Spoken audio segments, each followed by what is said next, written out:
It's like to see all you here, and I know so many have joined us virtually. And it's a real pleasure for me to introduce Dr. David N Twissel. We got to know each other back in the mid to late 80s. And we both attended the same small church in New England. And I was in the process of earning my clinical doctorate in psychology. And David was at his first postdoc job. And one of the things I learned very early about David was never to tell him the food that you didn't like, because then you knew that you were going to get invited to his house for him to prepare that food that you didn't like. And fortunately, he's a great cook, at least with ham loaf, which might be known or unknown to many of you, but delicious meal.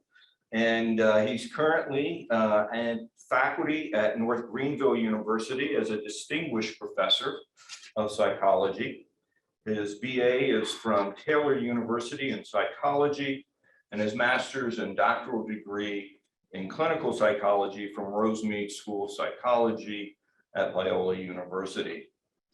He's a licensed psychologist. He's provided psychotherapy in residential and outpatient settings, and most recently has provided clinical services to residents of long-term care facility who suffer from chronic medical and psychological conditions.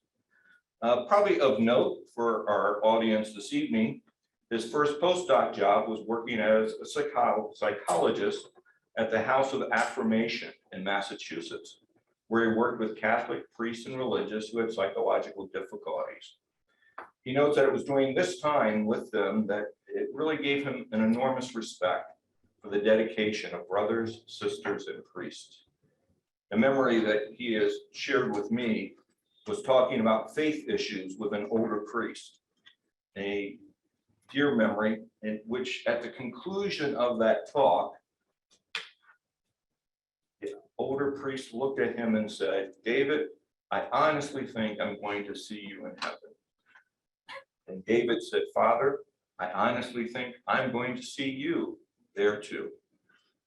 And so part of our dialogue and discussion tonight is to look much at the commonalities that evangelical Protestants have with Roman Catholic thought in this area of psychology and theology. He's also emeritus professor of psychology at Malone, where he taught undergraduate psychology, graduate counseling, and graduate Christian ministries from 1996 to 2020. And he's been a visiting professor in Poland. He's led learning teams to Poland, Albania, Hong Kong, spent several summers as a child in Africa with mission stations with his family. He's published a number of books and chapters and articles. I won't go through the whole list, but the book that he'll be talking about tonight is The Integrative Approaches to Psychology and Christianity, an Introduction to Worldview Issues, Philosophical Foundations, and Models of Integration. And I just heard today that the 4th edition is almost going to be soon published. I can remember still the call that we had when I first came to DMU back in the mid, probably 2014, 2015. And David was saying, "Hey, I'm thinking about adding a Catholic model to my book," and was kind enough to send us the draft. And I know Dr. Titus was involved in looking at it, giving feedback. So we've actually had quite a long interaction back and forth. And just delighted that you can be with us, that your lovely wife can be with us too tonight. And after the lecture, Dr. Nordling and Dr. Vitz will have a panel discussion and to talk about the lecture and information of psychology and Christianity. So welcome, David. So glad you could be with us. Thank you. Thank you for your gracious introduction, Harvey.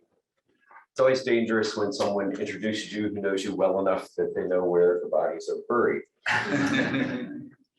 I deeply appreciate the work of Divine Mercy in developing its Catholic Christian meta model of the person, because it is a contribution not only to Catholic scholarship, but to Christian faith learning integration more broadly. To whatever small degree I may be engaged in the same divine service, I'm happy to walk on this road with you as a fellow traveler. As I prepared for this lecture, I sought to learn more about the person for whom this lecture series is named. And I discovered, maybe,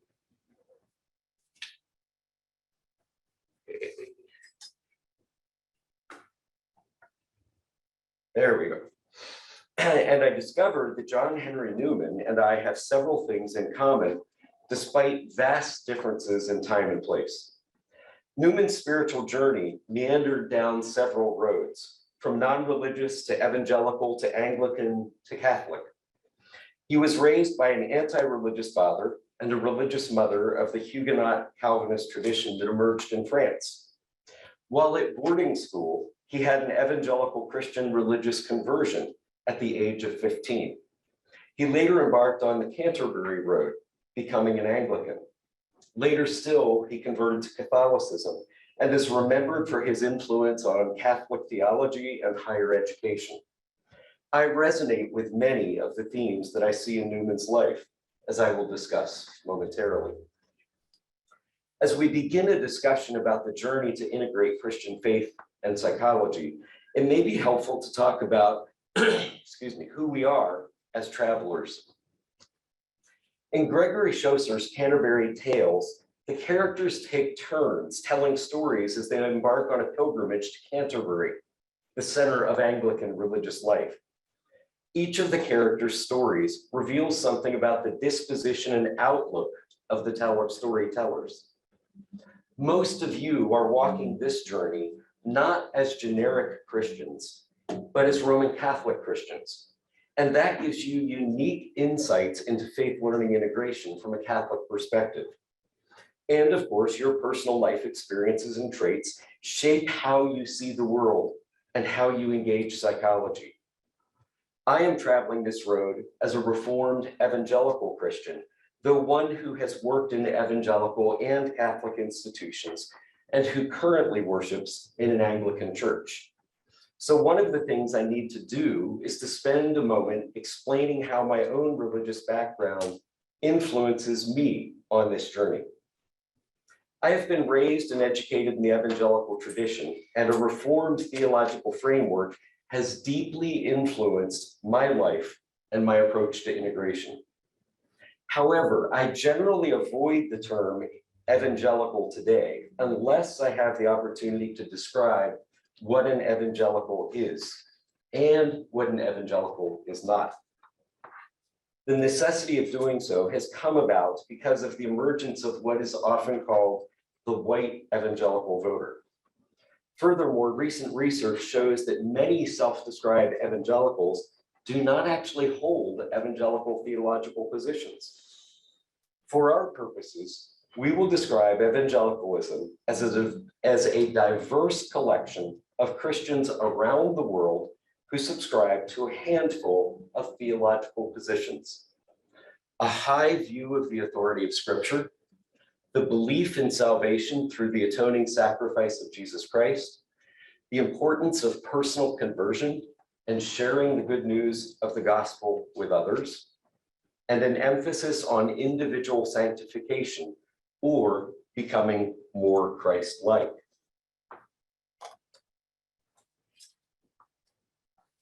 These propositions are fairly broad and characterize Christian belief across many denominations. So when I use the term evangelical from here on out, this is what I have in mind, rather than the sorts of definitions used by pollsters, journalists, and political pundits. I've also been shaped by several specific evangelical streams of thought, in particular the Reformed tradition, which has had a major influence on Protestant Christian higher education. Abraham Kuyper, a leader of the 19th and 20th century Dutch Reformed Church in the Netherlands, has had an outsized influence on Protestant Christian higher education in the United States, even among universities that are not affiliated with the Calvinist tradition. In fact, most of the universities I have been affiliated with are more Wesleyan than Calvinist, but the imprint of the Reformed tradition on Christian higher education is remarkable. The Reformed tradition emphasizes the importance of developing a Christian worldview framed around the themes of creation, fall, redemption, and consummation as a context for understanding our place in the world. However, this context is not simply an intellectual framework. As one Reformed writer cautions, the Christian life is not just a matter of getting one's worldview straight. The Christian life is characterized by sanctification expressed in daily conduct that shows the fruit of our core commitments and belongings. While much of my thinking has been influenced by this intellectual tradition, I have also been influenced by sojourning with Roman Catholics, Anglicans, Mennonites, Quakers, Wesleyans, Baptists, Presbyterians, and a host of other Christian traditions. In fact, I sometimes borrow Robert Roberts' ecclesiastical description: I am denominationally promiscuous, at least in the best sense of the word. The story of integration that I would like to discuss today does not begin with the evangelicals or Reformed theologians. The conversation begins much earlier in church history. It begins with disagreements in the first centuries after Christ's life, death, and resurrection, as the church grappled with how to reconcile apostolic teaching with teaching that came from non-Christian philosophers. St. Augustine is, of course, one of the church fathers that influenced how the church interacted with the wisdom and the folly of non-Christian philosophers.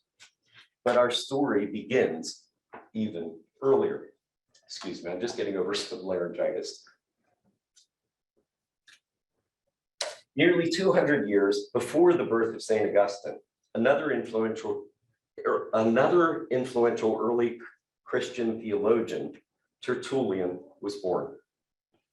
Tertullian is best known for his rhetorical question: what indeed has Athens to do with Jerusalem?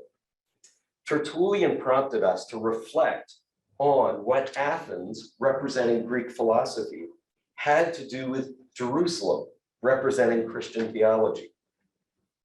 Dutch Reformed philosopher Nicholas Wolterstorff characterizes this as Tertullian's enduring question, because it is a question with which we must continue to struggle. What kind of dialogue should be held between the secular academy and the teachings of the church?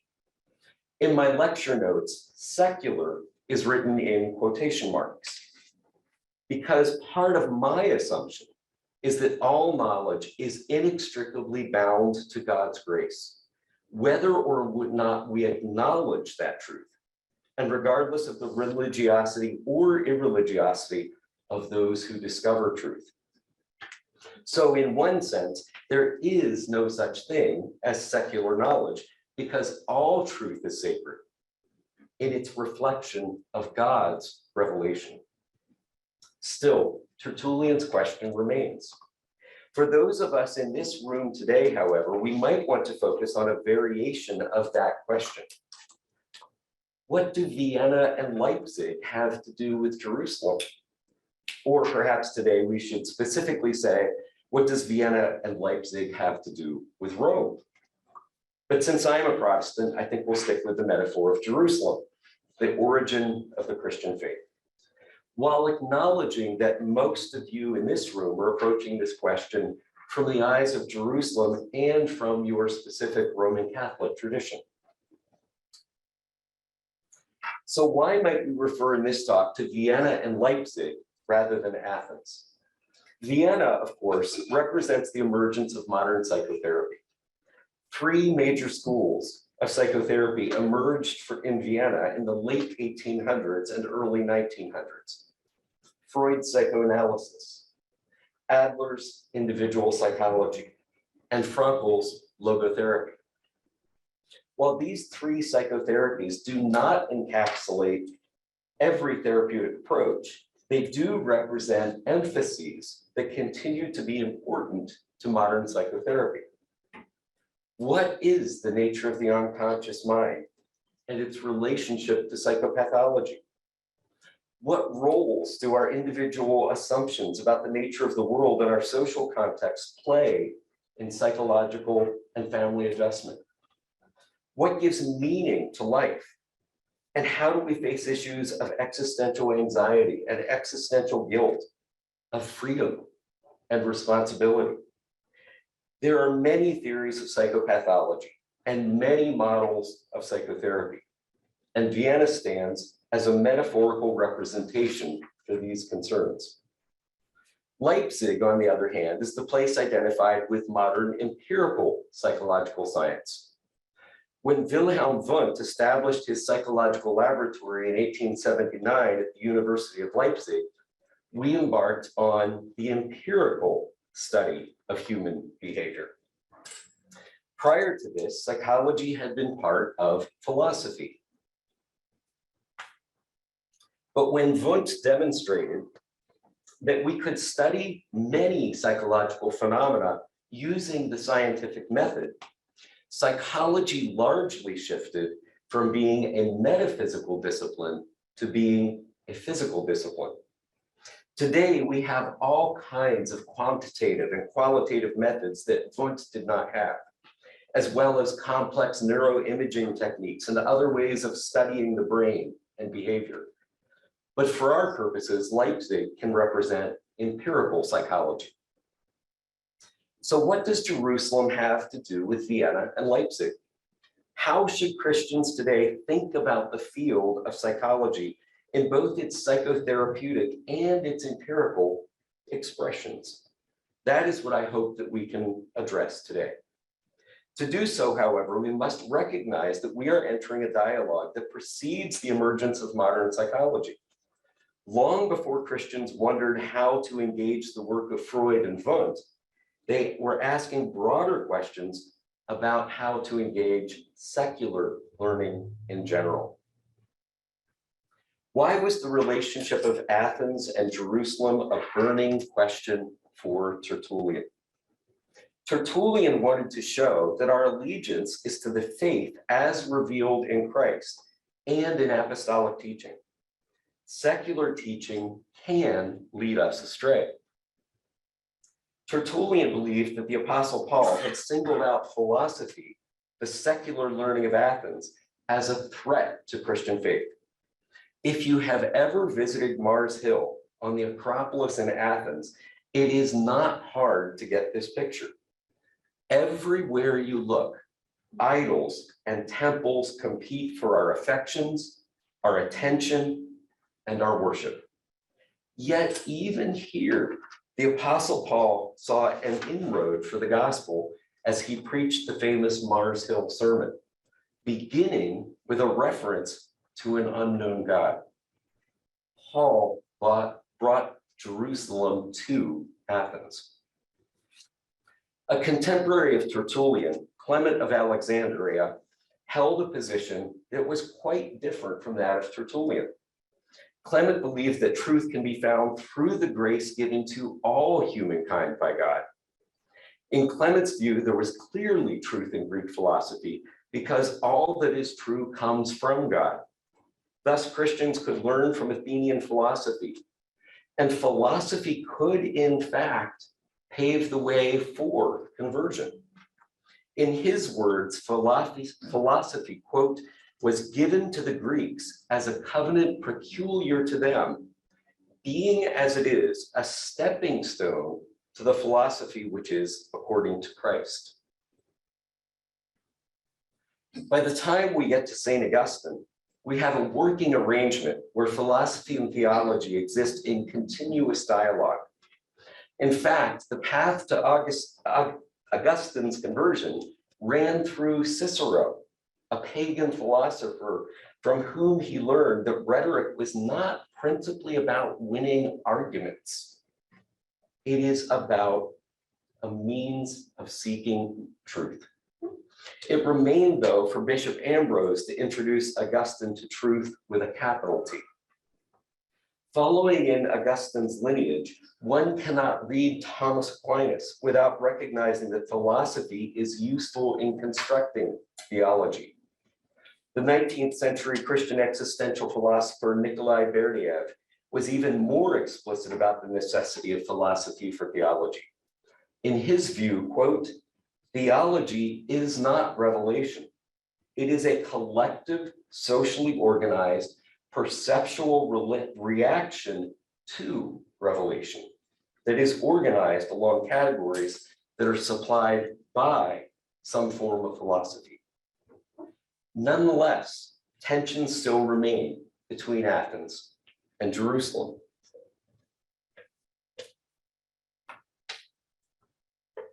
Pope John Paul II alluded to the tensions between Athens and Jerusalem, though not by name, in a papal encyclical addressed to Catholic universities.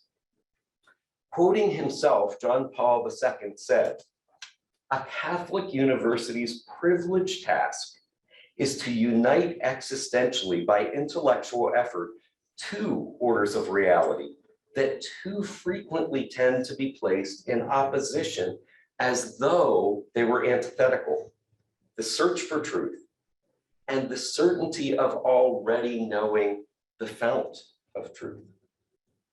John Paul II reminds us that we are extending a dialogue that stretches back from Tertullian, Clement, Augustine, Aquinas, and theologians throughout the past 2,000 years to address contemporary issues. As Christians who are engaged in psychology, whether clinical psychology as represented by Vienna, or any of the academic subfields of psychology represented by Leipzig, we need to ask ourselves how our faith is lived out in our professions. In my textbook on integration, I essentially look at 6 possible ways that we can answer this question. First, there are those who see Christianity and psychology as mortal enemies. John Paul II remarks on the commonality of this approach in the quotation that I just mentioned. Some people see sacred and secular learning in opposition to one another. In the Protestant tradition, this is a view commonly found among Christians from fundamentalist backgrounds. One influential Protestant preacher who died this past year put it bluntly. In his view, the psychiatrist has usurped the work of the physician, but mostly the work of the preacher. And he engages in this work without warrant from God, without the aid of the scriptures, and without regard to the Holy Spirit. Thus, he seeks to change the behavior and values of people in an ungodly manner. Insofar as he succeeds, the results may be feared. The work of changing men's lives belongs to the Christian ministry in particular, and to Christian people in general, not to some self-appointed caste of humanistic priests that has moved into the church's territory. Them are fighting words. Another contemporary pastor put it this way: the rush to embrace psychology within the church is frankly mystifying. Psychology and Christianity have been enemies since the beginning. He further asserted that only the Christian can study the soul. Only the Christian can see our deepest spiritual needs. In his view, relying on secular psychology is denying what he calls the sufficiency of Christ to meet our needs. Such individuals are in part reacting to hostility towards religion by secular psychologists and to an ardent defense of their view of the faith. They follow what I call the enemy's model. While I believe that there's a great deal to critique in this view, including a gross misunderstanding of psychology and some questionable theological assumptions, I think one can be gracious in seeing some elements of Tertullian's view in their approach. They fear that psychology can lead people astray. They fear that pastors can lose their proper place in the confessional. They fear that the church can lose its moral authority in dealing with deep questions of how we should live, of our origins, and of our telos. They perceive that we might exchange sanctification for self-realization and self-aggrandizement. And much as I disagree with their overall model, I believe that in these points, they are right. There are dangers, and we ignore these dangers to our peril. But I do not think we need to throw the baby out with the bathwater.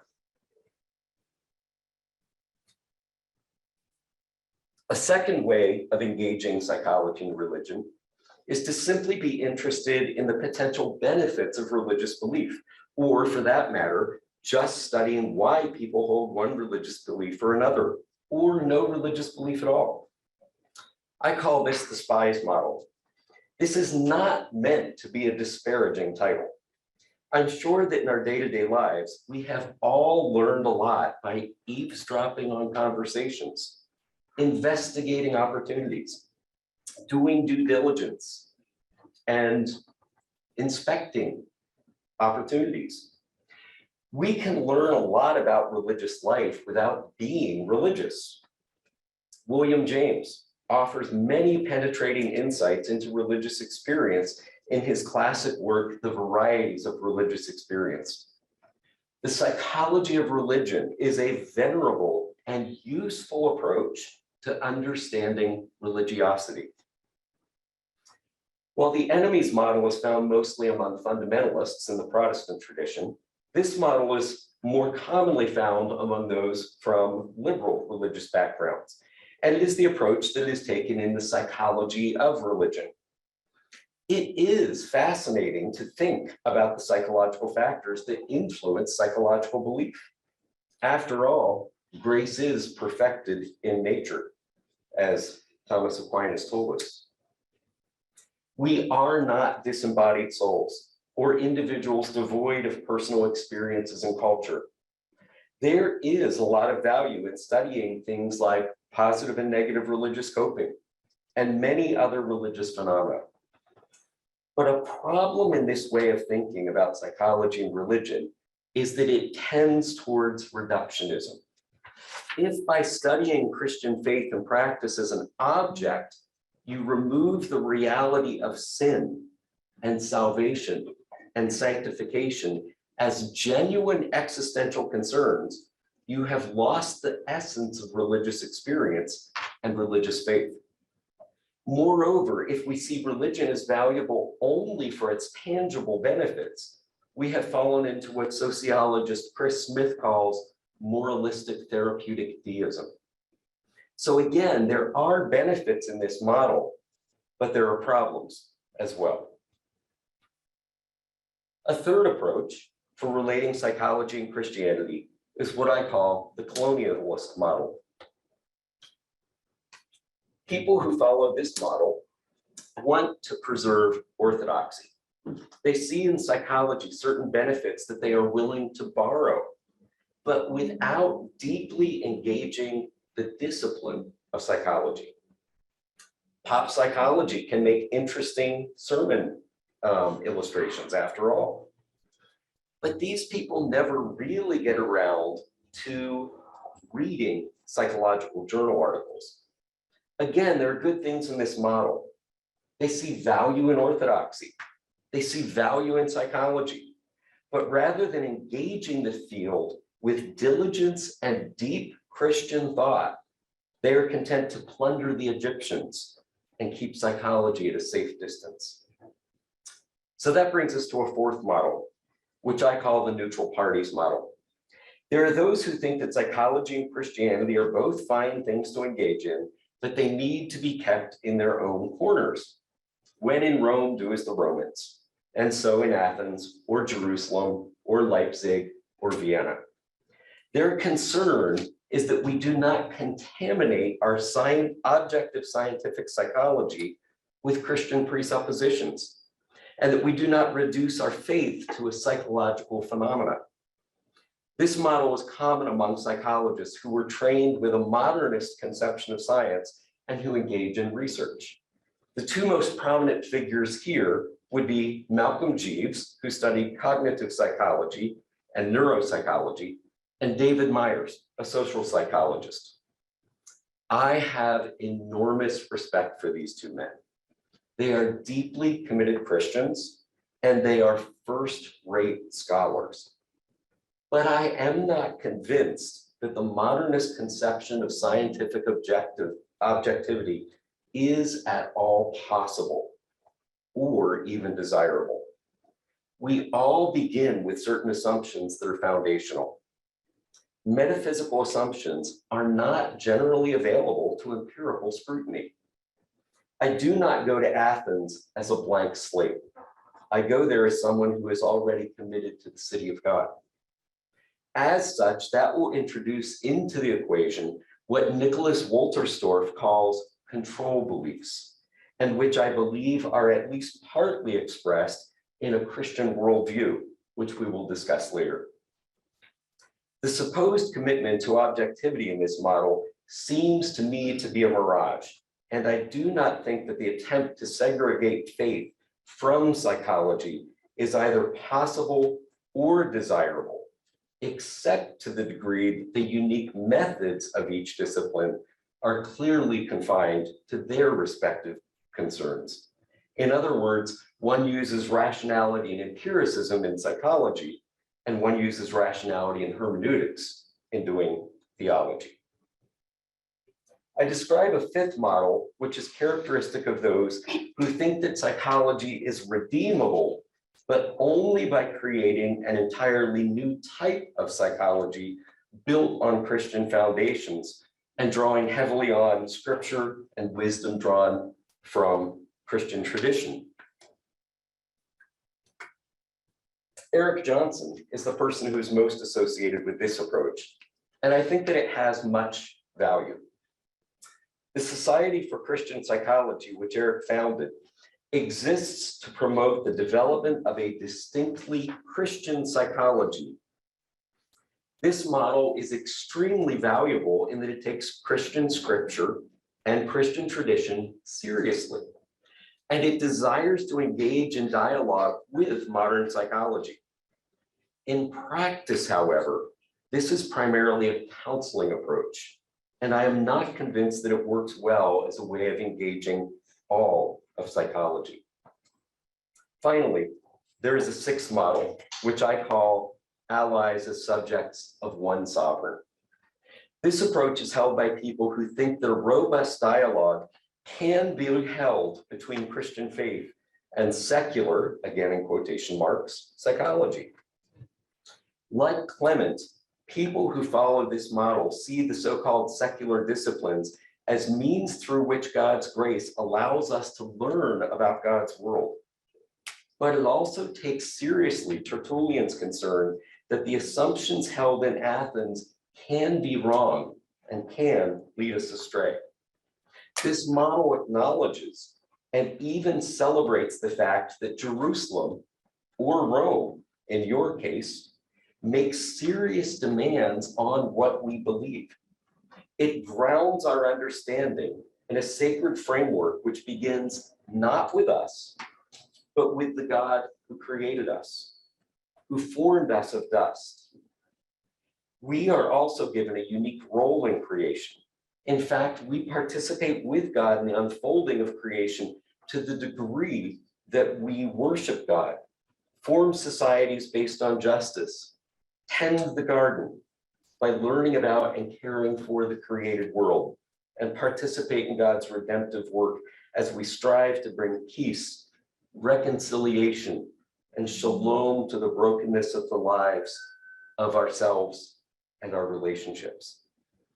Unless we understand that we are created by God and for God, we are utterly lost. We are, as Mary Stuart Van Leeuwen said, characters in search of an author. Or as Pope Benedict said, without God, man neither knows which way to go nor even understands who he is. The control beliefs, which I mentioned earlier, are at least partly reflected in a Reformed evangelical view of creation, fall, redemption, and consummation.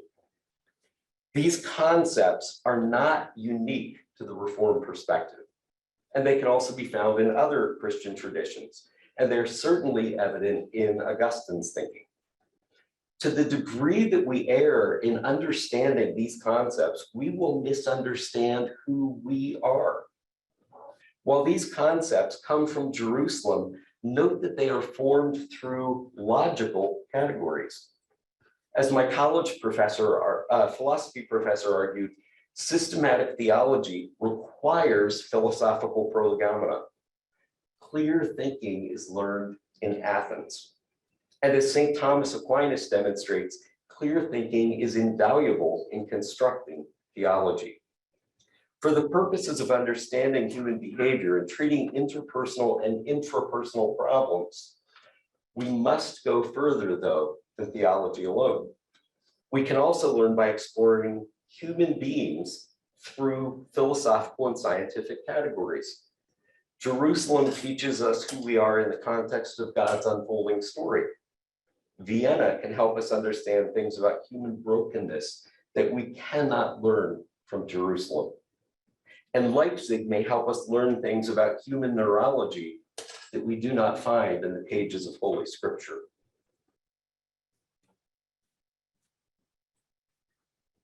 I think that each of these 6 models that I described embody a way of trying to answer Tertullian's enduring question. I think that each of these models has important things to teach us. I do not, however, think that each of these models are of equal quality, which is why I embrace the 6th approach to integrating psychology and Christianity. I think we can also gain some insight from Flannery O'Connor in her reflections on being a Christian writer. In an essay about writing, Flannery O'Connor asserted that writers must deal with reality and that an honest author must begin with deformed characters. I think that this is true for us as Christian psychologists as well. Our subject matter as human beings, made in the very image of God, placed in a world full of blessings, but our subjects and the world they inhabit are also broken. Not irredeemably broken, but broken nonetheless. O'Connor goes on to say that Christian belief shapes what we see, how we write, and how we live. I am no disbeliever in spiritual purpose and no vague believer. I see from the standpoint of Christian orthodoxy. This means that for me, the meaning of life is centered in our redemption by Christ, and what I see in the world, I see in relation to that. I don't think this is a position that can be taken halfway. Redemption is meaningless unless there is cause for it in the actual life we live. And for the last few centuries, there has been operating in our culture the secular belief that there is no such cause. Christians who study psychology in any of its subdisciplines are confronted with the same tension between creation and fall, between the fallen beings that we are and the redemption of all things in Christ, in the now and the not yet of history. We must constantly hold in tension that we are created in the image of God and fallen. It is said that a Polish rabbi from the 1800s instructed people to carry 2 pieces of paper, one in each pocket. The paper in one pocket says, "For my sake was the world created," while the other says, "I am but dust and ashes." The 2 pieces of paper emphasize our divine origin and our finitude. To this, we must add that we are not just finite, we are fallen. When we emphasize the Imago Dei at the expense of the fact that we are finite and fallen, or vice versa, we end up with a distorted view of who we are. Just as in the Roman Catholic view, a Reformed Evangelical view holds these truths in tension. Allow me to illustrate part of the story of how I embraced a Reformed Evangelical approach to integration. As an undergraduate at a Christian college, sitting in a theories of personality class, I remember confronting a contradiction between my theological belief in human depravity and a psychological view of human goodness. In the class, we were studying Carl Rogers' concept of the organismic valuing process. Raised in the Presbyterian Church, Rogers somehow managed to reject the idea of total depravity and replace it with a view of autonomous and innate good. To be fair, the Christian historian would tell us that this view of human potential wasn't original to Rogers. It emerged over hundreds of years flowing from the Enlightenment into the modern era. Rogers was, of course, a product of his time, but he also shaped the direction of psychology for decades to come. It still surprises me how many of my students walk away enamored with Rogers.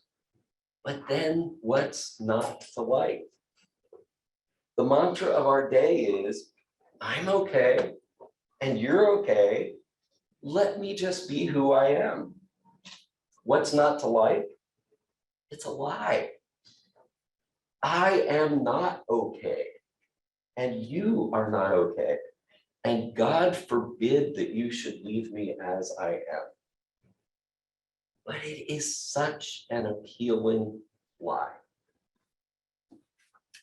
I think perhaps that it was in studying Rogers that I first began to form my nascent ideas about integration. Certainly, I could critique Rogers from a theological viewpoint, but I could also see that his conception of humankind was truncated rather than completely wrong. We are made a little lower than the angels. We are made in the very image of God, but we are also fallen in sin, self-deceived, and deceivers of others. Some of my inner impulses are good and godly. Some of them are corrupt and evil. Yet it is not good enough to critique Rogers theologically. For the psychologist, the research mantra is clear: show me the data. And what do the data tell us? That some of our impulses are good, though the secular psychologists wouldn't use the word godly. And some of our impulses are what? Prejudiced, self-serving, biased, shaped by cognitive distortions and faulty learning histories and unconscious impulses. True, the psychologist will not likely use the word sinful, but the message is clear that Rogers gives us only part of the picture. Few clinical psychologists challenge this view, although Karl Menninger had the temerity to ask the question, whatever became of sin? And Paul Vitz pointed out that psychology easily morphs into self-worship. Let me share a story of a student who is recently struggling through these issues in one of my classes. In my integration class, each of my students is asked to write an extensive paper in which they reflect on their own emerging views of the relationship of religion and psychology. For non-religious students, I expect that they will think about what religion might provide as a source of human wisdom and folly. And I want to see them grapple with the implications of positive and negative religious coping. Even if they do not consider themselves to be religious people, they need to recognize that religion is an important framework for how many people understand the world and how they attempt to live their lives. For Christian students, however, I want them to grapple with the issues that we have been discussing. I tell them that I want them to be honest in their papers. I do not want them to just regurgitate what I believe. And I encourage them to come up with their own models. This past year, a student did come up with her own model. She desperately wanted to keep psychology and religion segregated. Rather than adopt a neutral parties model, though, her idea was that there are two different trains and two railroad tracks that deliver goods to a station. If a religious need is found, you call for the religious train. If a need is psychological, you call for the psychology train. I found myself thinking about her model for days after reading her paper. It's supposed to be on a blank screen. Oh.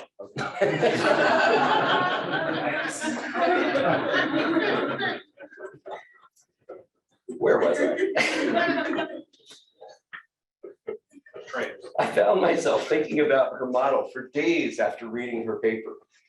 In attempting to keep psychology and religion separate, all she really did was change the nature of the questions. But she hadn't noticed this. Who decides if a need is religious or psychological?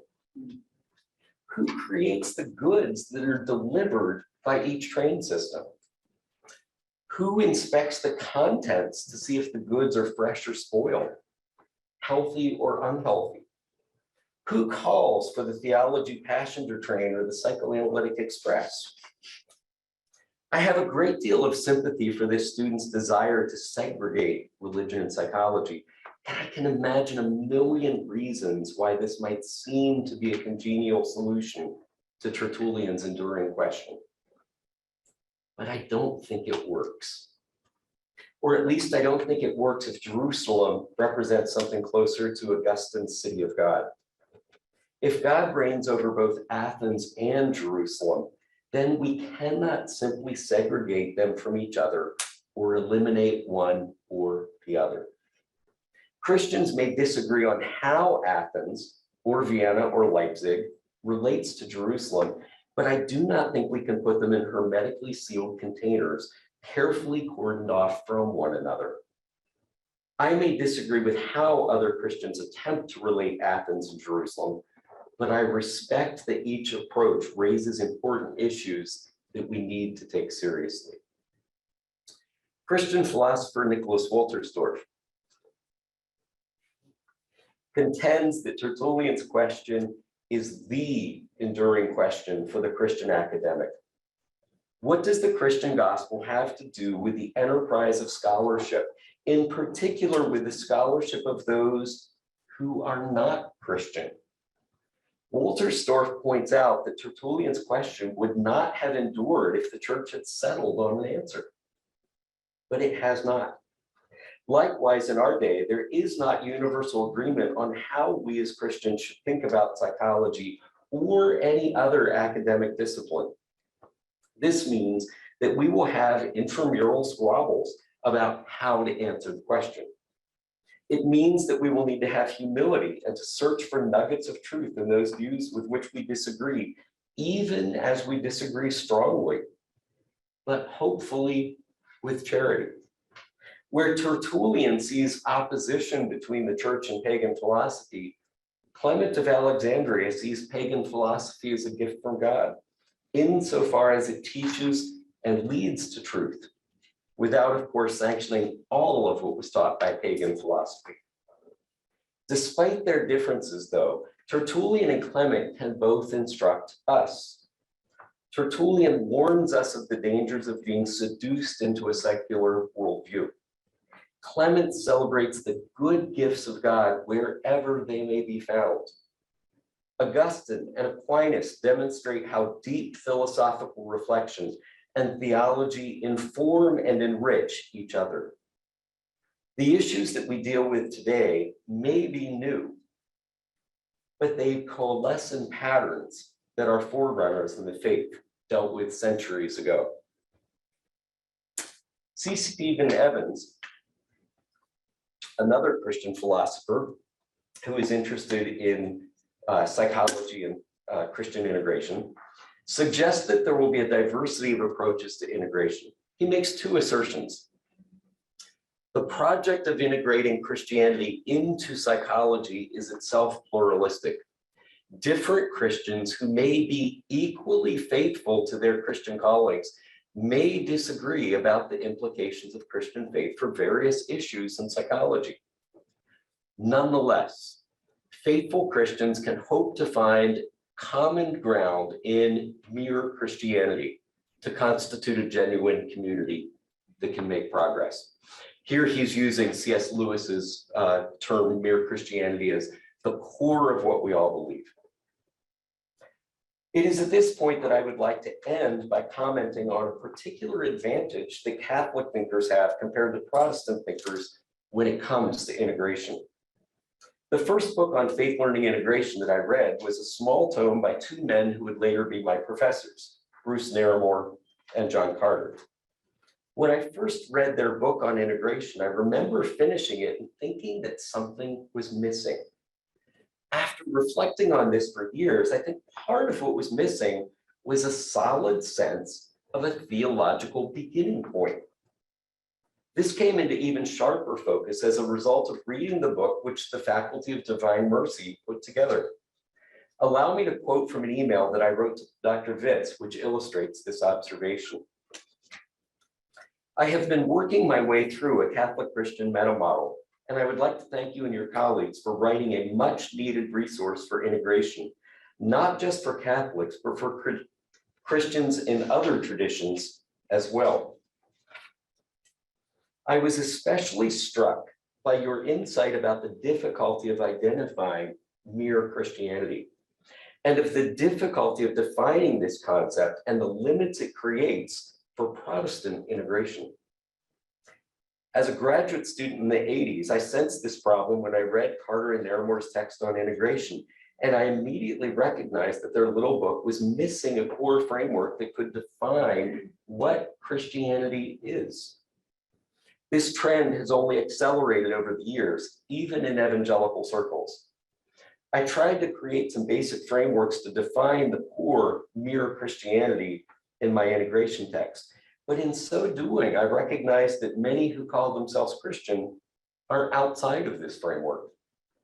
I believe that you are quite correct that Catholics have an advantage here, that the Catechism and the teachings of the Church make your own framework a given. To return to Ex Cordia Ecclesia, John Paul II, drawing on Pius VI, provided a rough map for Catholics to follow as they travel this space between Athens and Jerusalem. Through its universities, he said, the Church explores the mysteries of humanity and the world, clarifying them in the light of revelation. Athens can benefit Jerusalem. And sometimes, as with Augustine, it can even prepare the way for Jerusalem. But Athens is only seen in its fullness in the light of Jerusalem. While I follow a Reformed evangelical approach to integration, I also see value in other approaches, including the one expressed in your own Catholic Christian meta model. I have an appreciation for what I have come to call tradition-saturated integration. I have learned much from Christians who come from Roman Catholic, Reformed, Mennonite, Pentecostal, Wesleyan, Quaker, Presbyterian, and other traditions. Wolterstorff issues a challenge that is quite appropriate to our concerns as we draw this lecture to a close. The question which you and I as Christian scholars and intellectuals can never be finished with pondering is how to speak and act with Christian integrity within the practice of our common humanity, which is scholarship and learning. We do not or should not go off into our own corner to think. We participate in the practice of our common humanity. But we are not under the illusion that it is possible to participate in that practice as generic human beings. Accordingly, we struggle to participate there with Christian integrity. I hope that this lecture has helped us to think about the enduring questions that confront us today when we Christians consider how to engage the discipline of psychology and how to be faithful practitioners, scholars, and researchers.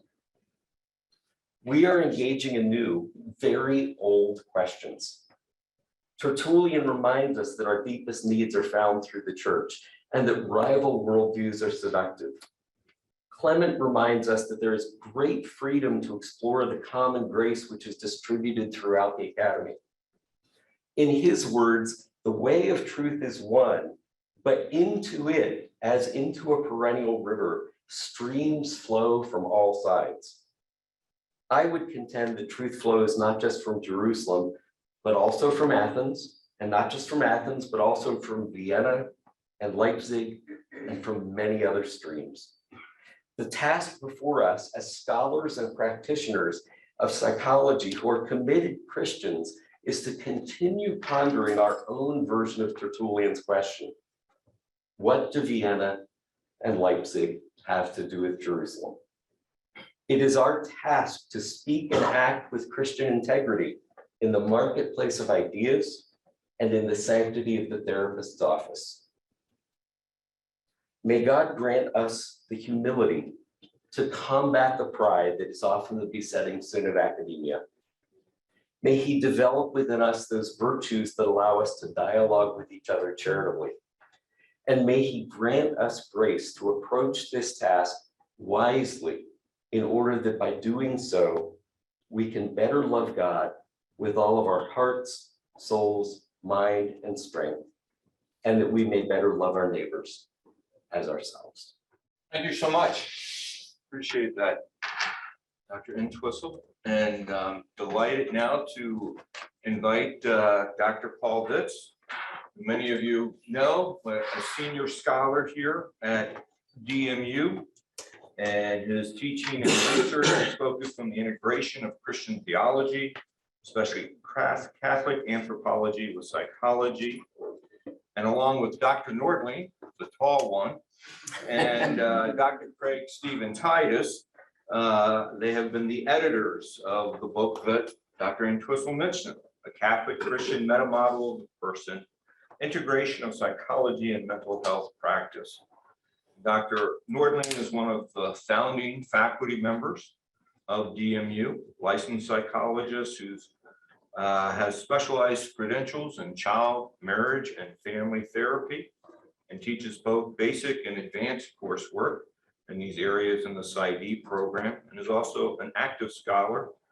And we're just delighted that both of you can be with us tonight to interact with Dr. N Twissel's presentation, and the floor belongs to the three of you now. Well, first, I'd like to say what a wonderful talk that was. What a wonderful summary of Entwistle's understanding, which is extraordinarily scholarly, fair, and really clearly thought out, covering the field in a way that I think is quite remarkable. So you can all put yourself in one of those or in some group of those approaches. You've got 6 to choose from, and understand other people better by seeing them as part of one of those. And it's actually a tour de force that you saw here, covering psychology, the modern psychology since, well, let's say 1879, and our friend Wilhelm. So I'd just like to say that to begin with, because I found it really extraordinarily refreshing and informative. And I'd also like to say that I take it that you believe we're in the same camp out of the 6 camps. And I have to say that it's very consoling around the campfire to put my head down and look over and see that you're there. Although I do like the fact that I would imagine you're going to be across the fire, because one thing, you've created the unpardonable sins for an academic. One, no academic likes to encounter someone who, first of all, is brighter than them, writes better than them, and is nicer than them. 2 of those are tolerable. 1 of those isn't tolerable. But in your case, I consider you are all 3 of those things. My wife is here. She may disagree.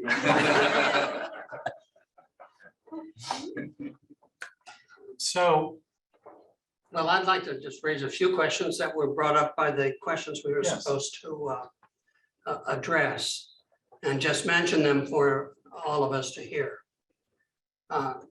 One of the important ones was, how are we going to keep the faith alive and clear in the continued development of integration? That is the history of Christian intellectual systems, whether they were universities or colleges or seminaries or what have you. The history, at least in the modern period, and perhaps at other times as well in history, but certainly in the modern world, the history has been the slow dilution of the faith. And I don't know how we can begin to address responding to that in advance. What might be done to slow, hopefully even to stop such a dilution, which seems somehow or other to always go with growth and success and so forth. So what would you say we should do? Here, look, we're here at DMU. We're in the early stages. We hope it works out and becomes successful. But you know, success can be a very mixed blessing in terms of the faith. So David, you know, what do we do to, if there are things to block this potential? I think one of the things we need to do is quite simply just keep our eye on the ball. You know, what is it that is our goal? As we talked about this in a Zoom meeting before we got here, one of the things that we had talked about briefly was the original, what's it called, the Catholic Association of Psychologists, I think, which eventually became Division 36, right? Yeah. Psychologists interested in psychological issues. And you can sort of see this drift from, we want to be intentional Catholics in the field, to we want to be acceptable to the field.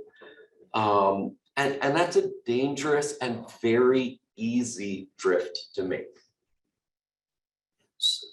Perhaps the scripture reading for today at Mass. Jesus said he didn't come to bring peace. He came to bring division.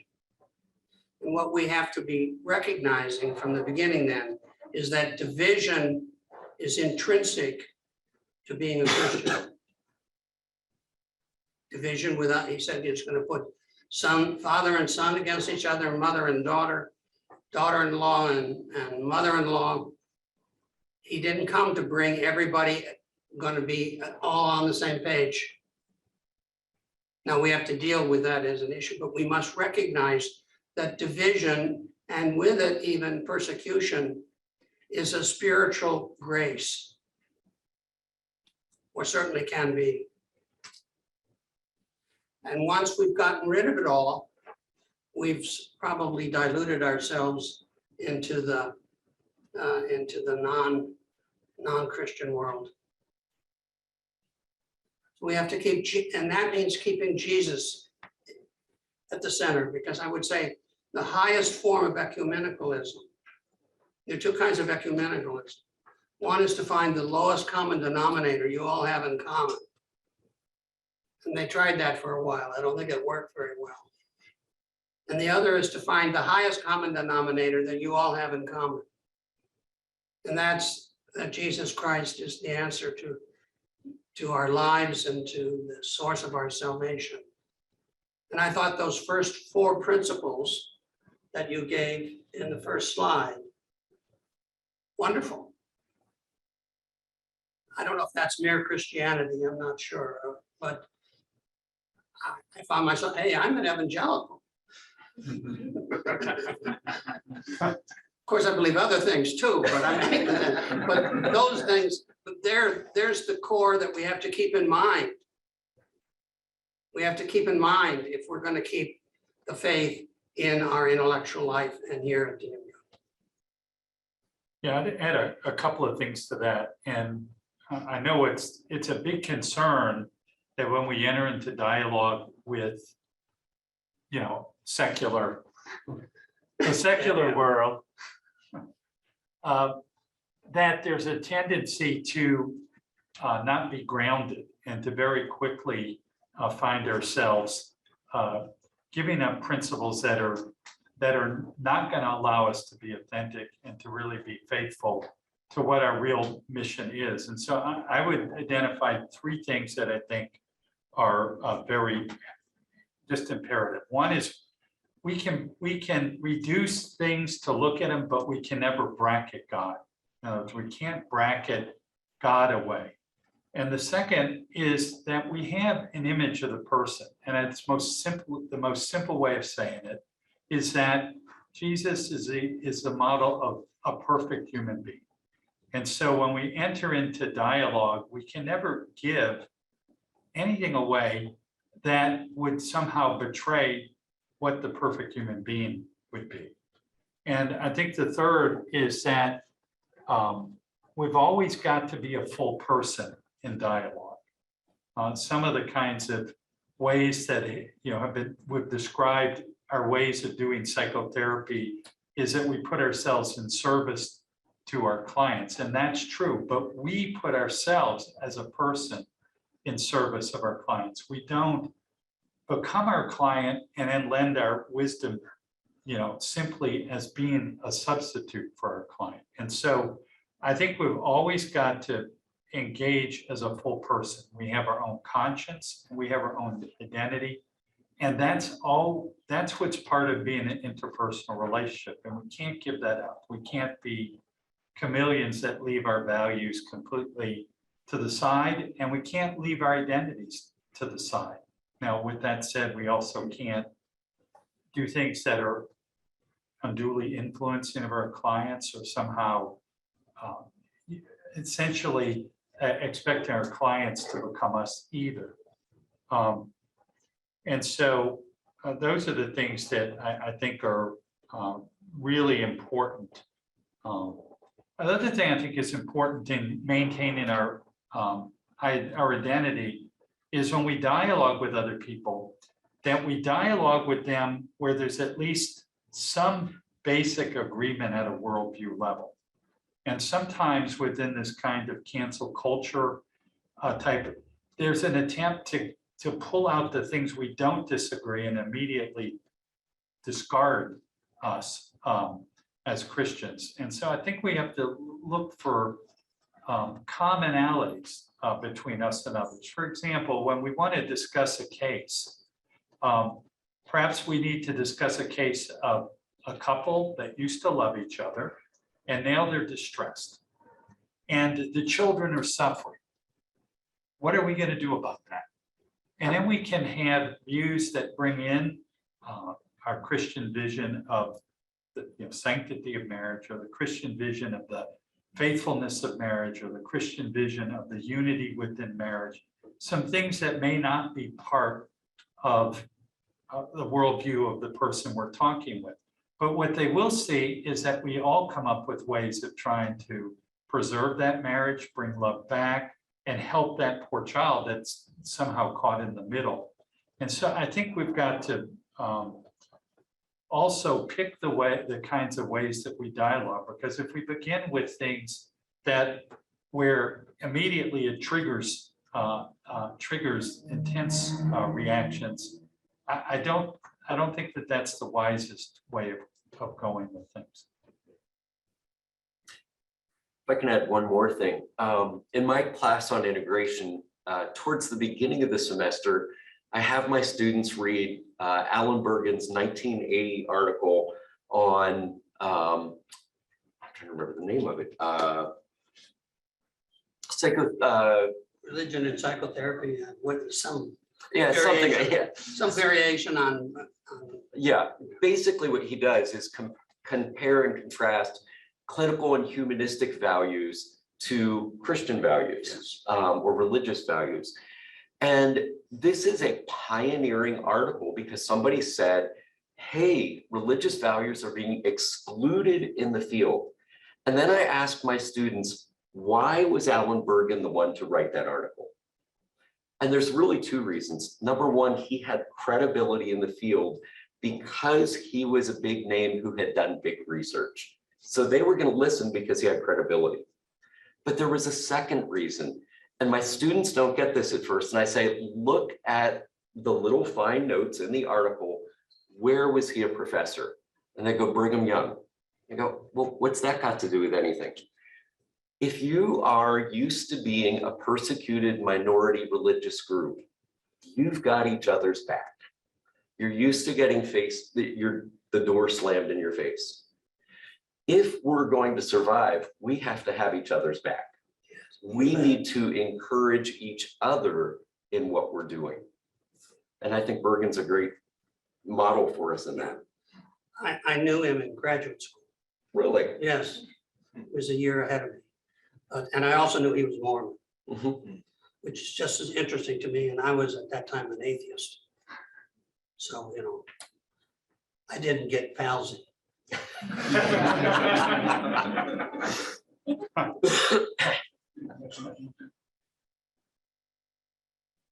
So, Dr. Vitz, I think one thing that we've had conversations about and is what are the kind of next steps in integration? In other words, what are the next steps? We've got theoretical models and we're developing those, but you know, there's always more. So what do you see as kind of? Okay, I see three basic real opportunities. That is ways to find out something new that'll be both helpful and, you know, help you professionally. One is to look at aspects of our model that weren't addressed, but that are important. And here are two of them. First of all, I don't think we dealt with the unconscious adequately or with enough specificity. So what is needed is some way to talk about what is the meaning of the unconscious within our understanding of the person. It's not naturally found in most Christian writing, although as I mentioned to somebody once, St. Paul did first, he was the first unconscious psychologist when he said, why is it I don't do what I want to do and I do what I don't want to do? He was sort of getting at it right there. So I think one area is to explore the unconscious. And this will have a lot to do with not just neo-psychoanalytic approaches, but it'll probably connect up with some of the work on brain psychology as well. But the whole meaning of the unconscious mind and its implications for our understanding of the person within a Christian framework, even within a philosophical framework, it hasn't really been handled, I don't think. But in any case, we would do it from a Christian and philosophical and a psychological point of view and bring it in, but that hasn't been addressed. A second area that needs to be addressed is the connection of the person within, we're talking about the model of the person, and how is the person connected to, if you will, the spiritual life in a negative sense? That is, how do we connect to the demons who run around the world seeking the ruin of souls? That's a very important issue. I'm not talking about, you know, full possession or something like that, which is of course quite rare. But it's quite likely that many psychological problems have a spiritual problem with them, that they have it's a kind of comorbidity. Comorbid, you know, they have the problem with obsessiveness, but they also have some other spiritual issue there. Like that may show up in, you know, they walk around, they go to confession and they walk around the block and they come back and they have to confess again because they think they've sinned. I don't know. This is, I have no expertise here, but the negative spiritual life ranging from, the lower levels, which I think are relatively common. Somebody might say that all serious psychopathology has with it some low-level spiritual pathology as well. That may be extreme, but we need to understand that and probably find ways to, if possible, measure for it. That is to find out what kinds of responses tend to show up in persons who are obsessed, not possessed, but obsessed in some way, or in other ways have involved their psychological issues with essentially demonic issues. And the importance for that is not just because it's always been around, and Jesus talks about it a lot. There are reasons to think these negative spiritual attributes are suddenly becoming more common. And we're finding, the Satanic Church says that abortion is one of their spiritual rituals, and to be opposed to abortion is to violate their freedom of religion. Okay, when we reach that point in the society, things have grown that we need to have some way to address. I can't help you much but to say, hey, here's a problem. And some of you might feel called to it. That is the relationship of the model of the person to this negative spiritual realm. And then I have a third suggestion for something you can do. That would be really very helpful also. We need case histories in which the characteristics of the model were integrated into the therapeutic description, so you could see how it made a difference. So you'd say, all right, so here's this person with their particular marital problem. Here's this person with depression. Here's this person with anxiety, and so forth. What could be brought in here that the model would imply should be brought in or might be relevant? And of course, the good clinician is always an artist, not a scientist in this case. They're an artist. Their intuition tells them that this will work for this person in this situation. Artistic knowledge is also knowledge, just isn't scientific knowledge. We have to be willing to admit that you can have an intuition that's based on clinical experience that's true. Another way of putting it very simply is before the invention of modern psychology, indeed, before the invention of modern science, there was a lot of true knowledge in the world before science existed. Keep that in mind.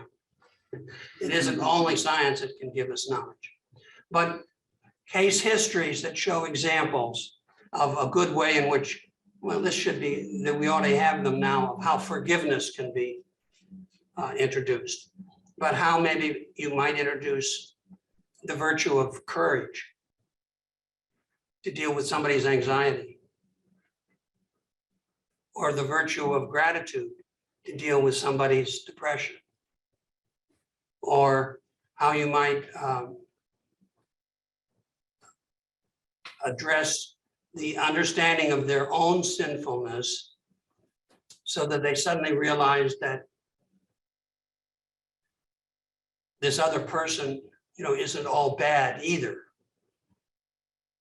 I don't know, there are a lot of different ways this might happen. Like suddenly you try to bring in the notion of the person's vocation. Many therapists don't ever bring that in. What is the person's vocation? And we have in the model 3 different kinds of vocation that everyone is called to. Your personal vocation for us as Christians, which is sanctity and redemption and the spiritual life. But even into the atheist, it's probably to some kind of flourishing. And you want to bring that to their attention. And then there's what is your calling in life? Typical is you're called to the married life or the single life. There's now some nice writing done on the single life as a vocation. I mean, the adult single life. We'll all be single various times in our lives. We were born single, we'll probably die single, not necessarily, but your spouse can die and then you're back to single again.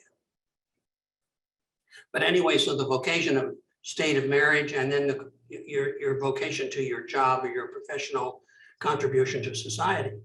And those are ignored, so you might find special ways, certain, and maybe there are even certain mental pathologies where some of these are more relevant. Just like courage might be more relevant for people with anxiety and gratitude for people who are suffering from depression. Maybe these vocations are there for people with identity problems. I don't know. You're going to be the clinicians. You're going to be the artists who will be able to detect when some of these things are a fit. And of course, you'll detect when they're not a fit by finding out it doesn't work a lot of times too. But that's how your experience grows. Eventually, you learn X, Y, and Z don't work, so I'll try A and B or something like that.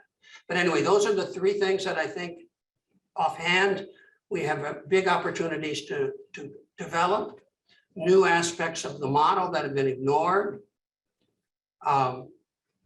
applications of clinical case histories, and the whole area of the negative spiritual life. Dr. Entwistle? If you look at the psychology, Christianity, integration literature over the last 30 to 40 years, we've done a lot with sort of models of how to do this. We've done a lot with, specific clinical issues, and in recent years, more on specific religious interventions. What we haven't done a whole lot of is the rest of psychology. We've done a lot with Vienna. We haven't done a whole lot with Leipzig.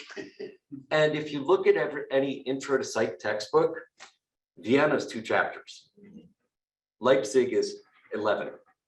So, industrial and organizational psychology, neuropsychology, developmental psychology, there is so much more. And I think because, clinical issues bring us face to face with lots of existential and religious issues, it's kind of a natural fit. And there's, of course, a lot more clinical psychologists than other things. But there's a whole lot of the rest of the field that we've just barely scratched. Reaction time.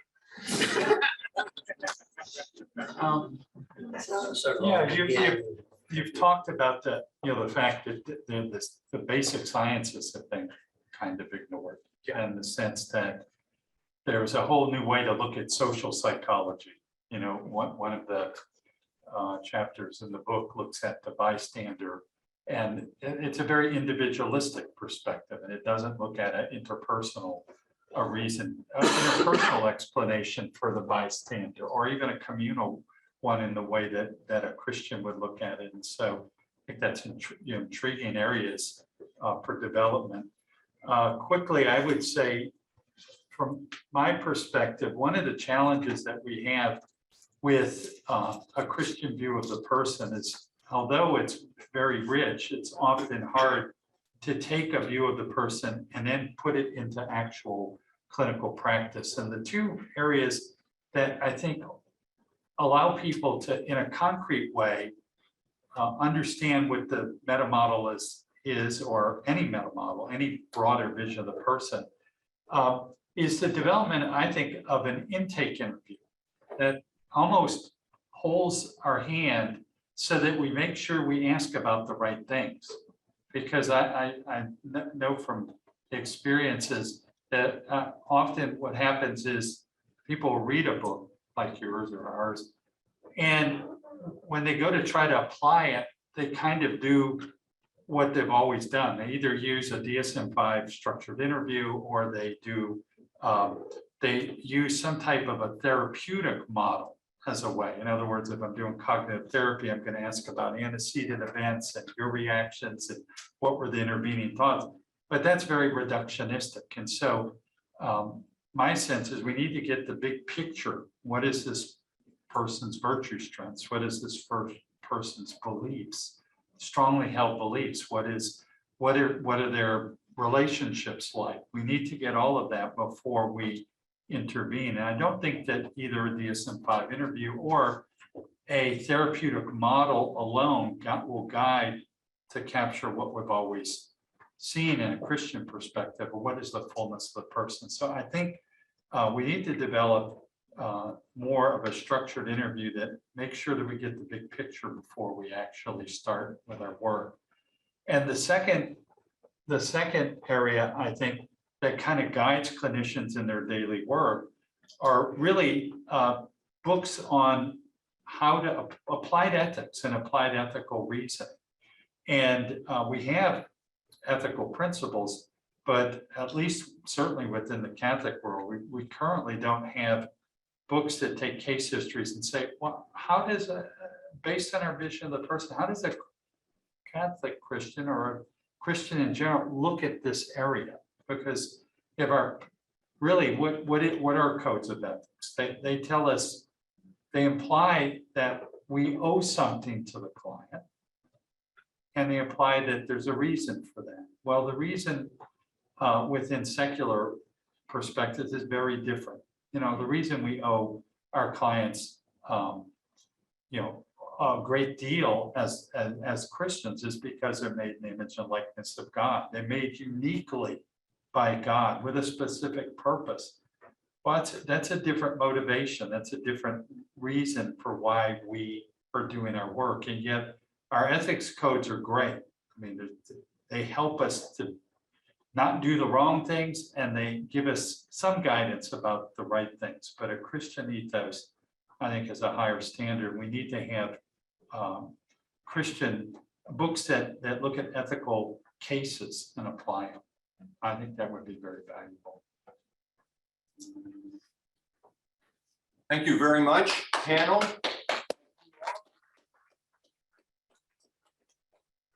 I'm clapping for the other two. Thank you again, Dr. N Twissel, for your informative and insightful lecture for us. I want to let you all know that we do have refreshments in the, if you go out to the left and then go straight back, there's refreshments, time to meet the presenter and our discussion panel.